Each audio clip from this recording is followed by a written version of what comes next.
तो जितनी देर में आप चिकन मसाला बना के तैयार करते हैं, आज के बाद उतनी ही देर में आप मटन मसाला बना के तैयार कर सकते हैं, क्योंकि आज मैं आपको मटन मसाला बनाने की बहुत ही आसान रेसिपी बताने वाला हूं। और इस तरह से आप मटन मसाला बनाएंगे ना, बहुत ही टेस्टी, सॉफ्ट और जूसी बनेगा। तो चलिए रेसिपी शुरू करते हैं। सबसे पहले यहाँ पे मैंने मटन लिया है, जिसको मैंने अच्छी तरह से धो लिया है। यहाँ पे चाम बोनलेस पीसेस का यूज़ किया है। और ये देखिए, इसका जो वेट भी दिखाया तो आपको कितना इसका वेट रहेगा, क्योंकि बहुत सारे कमेंट्स आते हैं कि आपने बहुत ही कम क्वांटिटी में मटन लिया और ज़्यादा क्वांटिटी दिखा रहे हैं। तो 1 किलो 500 ग्राम इसका वेट है। अब आपने इसको मैरिनेट करना है। तो 1 चम्मच आप इसमें नमक ऐड कीजिए। आधा चम्मच आपने इसमें कश्मीरी मिर्च पाउडर ऐड करना है, या देगी मिर्च पाउडर डाल सकते हैं। 1 चम्मच भर के आपने इसमें अदरक लहसुन का पेस्ट ऐड करना है। थोड़ा सा हल्दी पाउडर ऐड कीजिए। और एक आपने मीडियम साइज का प्याज लेना है, उसको लंबा लंबा काट लेना है और प्याज को भी साथ में ही डाल देना है। अच्छी तरह से मिर्च मसालों के साथ मटन को मिक्स कर लीजिए, अच्छे से इसको मैरिनेट कर लीजिए। बाकी आपने इसमें और मसाले ऐड नहीं करने हैं, बाकी मसाले हम बाद में ऐड करेंगे। तो ओके, देखिए मटन को अच्छी तरह से मैंने मिक्स कर लिया है। अब अच्छे फ्लेवर के लिए आपको थोड़े से खड़े मसाले चाहिए होंगे। एक मैंने चक्री फूल ली है, 5 से 6 छोटी इलायची, तेजपत्ता, काली मिर्च, जवित्री, दालचीनी, बड़ी इलायची और लौंग का यूज़ आपने करना है यहाँ पे। और यहाँ पे आधा किलो मैंने प्याज लिए हैं, 1 किलो 500 ग्राम मटन बनाने के लिए। जो प्याज है इसको आपने ना चॉप करना है। तो ओके, देखिए इस तरह से आप इसको ना स्लाइस काट लीजिए। स्लाइस काटने के बाद इकट्ठा करके आपने प्याज को पकड़ना है और इस तरह से आप इसको बारीक भी काट सकते हैं। अगर आपके पास चॉपर हो तो चॉपर में भी इसको काट सकते हैं, ठीक है। तो सारे प्याज को आपने इसी तरह से काट लेना है। अब आपने एक प्रेशर कुकर लेना है और उसमें ऑयल ऐड करना है। तो देखिए 2 बड़े चम्मच मैंने इसमें ऑयल ऐड कर दिया है। खड़े मसाले ऐड कीजिए, बड़ी इलायची, तेजपत्ता, चक्री फूल, इसके साथ में दालचीनी, जो भी मैंने मसाले दिखाए थे 2-2 पीस आपने इसमें डाल देने हैं। देखिए लौंग और इलायची भी डाल दी है मैंने इसमें, थोड़ी सी काली मिर्च ऐड करेंगे। गैस की फ्लेम आपने मीडियम रखनी है। मसालों को हल्का सा गर्म होने दीजिए। देखिए जैसे मसाले हल्के से ना गर्म हो जाएंगे, फिर आपने इसमें मैरिनेट किया हुआ मटन ऐड कर देना है। मटन को मैरिनेशन में रखने की जरूरत नहीं है, साथ साथ में देखिए मैंने मटन भी डाल दिया है। अब गैस की फ्लेम आपने हाई करनी है और हाई फ्लेम में मटन को 2 से 3 मिनट तक यहाँ पे पका लेना है, ताकि मटन जल्दी से यहाँ पे गर्म हो जाए। और लगातार आपने पलटा चलाते रहना है, ताकि मटन जो है कुकर के नीचे यहाँ पे चिपके ना। तो वो ये देखिए मटन अच्छी तरह से गर्म हो चुका है। गैस की फ्लेम मीडियम कर दीजिए, ऊपर से कवर करके 2 से 3 मिनट तक आप इसको पकने दीजिए। तो यहाँ पे टोटल मुझे 5 से 6 मिनट हो चुके हैं मटन को पकाते हुए। और देखिए थोड़ा सा इसने पानी छोड़ना भी शुरू कर दिया है।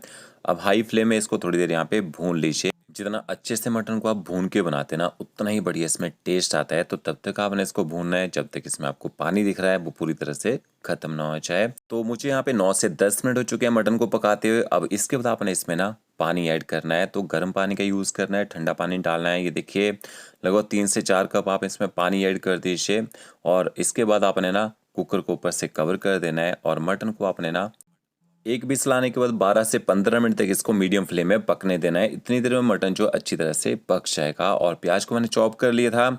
4 से 5 आपने टमाटर लेने हैं, उनको भी चॉप कर लेना है, या इनको पीस के यूज़ कर सकते हैं। यहाँ पे मैंने स्टेनलेस स्टील की कढ़ाई ली है। 3 से 4 बड़े चम्मच इसमें ऑयल ऐड करेंगे। ऑयल आपने इतना डालना है कि आपका जो मसाला है आसानी से इसमें पक जाए। फिर इसमें खड़े मसाले डालने हैं, बड़ी इलायची, दालचीनी एक एक पीस डालिएगा। 2 आपने इसमें छोटी इलायची ऐड करनी है, 2 लौंग ऐड कीजिए और इसके साथ तेजपत्ता ऐड करना है। जवित्री मैंने इसमें ऐड की है। तो इसमें भी खड़े मसाले डाल के पकाएंगे, इसमें भी अच्छा फ्लेवर आएगा मसालों का। और कुकर में हमने जो मटन डाला था उसमें भी एक अच्छा फ्लेवर आएगा। 1 बड़ा चम्मच मैंने इसमें चॉप किया हुआ लहसुन ऐड किए। इसके साथ में बारीक कटा हुआ प्याज जो आपने रखा था वो भी डाल देना है। अब गैस की फ्लेम आपने ना मीडियम टू हाई रखनी है। आराम से प्याज को पकाइए। जितना आराम से प्याज को गोल्डन ब्राउन करेंगे ना, उतना ही अच्छी तरह से प्याज सॉफ्ट हो जाएगा। अब इस तरीके से मटन बनाने का फ़ायदा क्या है, एक साइड में आपका मटन गल जाएगा, दूसरी साइड में आपका ना मसाला तैयार हो जाएगा। तो मटन को बनने में बहुत ही कम टाइम लगेगा। और ये देखिए आराम से पकाना है प्याज को, जल्दबाजी नहीं करनी है। तेज़ गैस में पकाएंगे प्याज ना खड़ा खड़ा रह जाता है, उतना टेस्ट नहीं आता है फिर जब ग्रेवी बन के तैयार होती है। तो ये देखिए अब प्याज का कलर यहाँ पे लाइट गोल्डन ब्राउन हो चुका है। और गैस की फ्लेम मैंने एकदम लो कर दी है और कंटिन्यू आपने यहाँ पे पलटा चलाते रहना है, ताकि सारे प्याज में एक जैसा कलर आए। फिर आपने इसमें अदरक लहसुन का पेस्ट ऐड करना है। तो 1 चम्मच मैंने इसमें अदरक लहसुन का पेस्ट ऐड कर दिया है। अब गैस की फ्लेम आपने मीडियम करनी है और मीडियम फ्लेम में अदरक लहसुन के पेस्ट को भी अच्छी तरह से पका लीजिए, ताकि इसका जो स्ट्रॉन्ग फ्लेवर है वो थोड़ा कम हो जाए। और ये देखिए पेस्ट को भी मैंने पका लिया है। थोड़े थोड़े मसाले ऐड कीजिए। 1 चम्मच कश्मीरी मिर्च पाउडर ऐड करना है, इससे अच्छा कलर आएगा मटन की ग्रेवी में। आधा चम्मच हल्दी पाउडर ऐड करना है और इन मसालों को ना अच्छी तरह से मिक्स कर लीजिए। अब आपने गैस की फ्लेम फिर से ना एकदम लो कर देनी है, ताकि मसाले जो हैं वो जले ना यहाँ पे। फिर आपने इसमें बारीक कटे हुए टमाटर भी ऐड कर देने हैं और टमाटरों को भी अच्छी तरह से तड़के के साथ मिक्स कर लीजिए। अगर आपका मसाला जो है कढ़ाई से चिपका होगा, जब आप टमाटर डालते हैं वो पूरी तरह से छूट जाता है। टमाटरों को आपने अच्छी तरह से पकाना है, तब तक पकाना है जब तक टमाटर पूरी तरह से गल ना जाए, अच्छे से सॉफ्ट ना हो जाए। और थोड़ा सा आप इसमें नमक ऐड कर दीजिए, नमक से जो टमाटर है ना और जल्दी गल जाते हैं। और यहाँ पे आपने ना गैस की फ्लेम मीडियम ही रखनी है, ज़्यादा तेज़ गैस में नहीं पकाना है। तेज़ गैस में पकाएंगे तो क्या होगा, मॉइस्चर कम हो जाएगा और टमाटर अच्छे से गलेंगे नहीं। तो देखिए टमाटर अच्छी तरह से गल चुके हैं। बचे हुए मसाले ऐड कर दीजिए। आधा चम्मच आपने धनिया पाउडर ऐड करना है, आधा चम्मच आप इसमें जीरा पाउडर ऐड कीजिए, थोड़ी सी आपने इसमें कसूरी मेथी ऐड करनी है, बहुत अच्छा फ्लेवर आता है मटन में से। थोड़ा सा गरम मसाला पाउडर ऐड करना है। तो यहाँ पे देखिए मसालों का यूज़ मैंने कम किया है और कम मसालों में भी एक अच्छा टेस्ट निकल के आएगा। मसालों को भी अच्छी तरह से आपने टमाटर के साथ यहाँ पे पका लेना है, थोड़ा भून भी लीजिए मसालों को। तो ये आपका मटन मसाला का जो अलग से मसाला हमने बना के तैयार किया है वो तैयार हो चुका है। अब इसका मटन चेक कर लेते हैं। मैंने मटन को 15 मिनट तक पकाया था और इसकी जो स्टीम है वो निकाल ही नहीं थी। स्टीम जब अपने आप खत्म हो जाएगी उसके बाद आपने मटन को ना चेक कर लेना है। अगर बाई चांस आपका मटन यहाँ पे गला नहीं होगा तो आप इसको ना 1-2 विसल और लगवा सकते हैं। बट यहाँ पे मटन देखिए हड्डी छोड़ना इसने शुरू कर दी है और अच्छी तरह से जो पीसेज हैं वो सॉफ्ट हो चुके हैं। अब इसके बाद आपने क्या करना है, जो अगला स्टेप है, आपने एक छन्नी लेनी है और जो मटन का स्टॉक है वो आपने मसाले में ऐड कर देना है। अगर आप यहाँ पे खड़े मसाले निकालना चाहें, जो हमने मटन को बॉईल करते टाइम डाले थे, तो निकाल सकते हैं।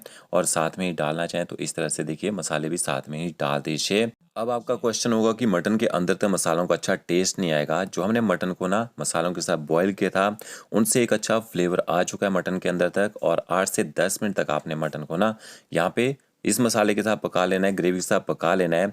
इससे मटन के अंदर तक ग्रेवी का अच्छा टेस्ट आ जाएगा और मटन अच्छा सॉफ्ट और जूसी भी हो जाएगा। और जो प्याज टमाटर का मसाला है वो भी पूरी तरह से यहाँ पे गल जाएगा। गैस की फ्लेम आपने मीडियम रखनी है और 5 मिनट तक मीडियम फ्लेम में इसको पकने दीजिए। यहाँ पे 5 मिनट हो चुके हैं।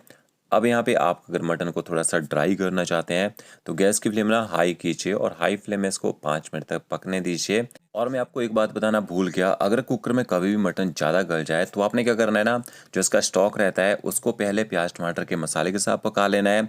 जब वो ड्राई सा हो जाएगा तो उसके बाद आप इसमें मटन ऐड कीजिए और मटन को अच्छी तरह से मिक्स कर दीजिए। तो आपका जो इस तरह का देखिए मटन मसाला है वो तैयार हो जाएगा। और लास्ट में देखिए मटन के पीसेस के ऊपर मसालों की अच्छी यहाँ पे कोटिंग भी आ चुकी है और मटन अच्छी तरह से पक भी चुका है। लास्ट में आपने ना इसमें थोड़ा सा बारीक कटा हुआ हरा धनिया डालना है और थोड़े से आप अदरक के जूलियन डालना चाहें डाल सकते हैं, थोड़ी हरी मिर्च भी काट के डाल सकते हैं। और ज़्यादा आपने इसको अगर चटपटा करना हो तो फ्रेंड्स इतनी सिंपल रेसिपी के साथ आप इसको बनाइए, बहुत ही अच्छा टेस्ट आता है इसमें। वीडियो अच्छा लगा होगा लाइक शेयर कमेंट जरूर कीजिएगा। Okay friends, thank you.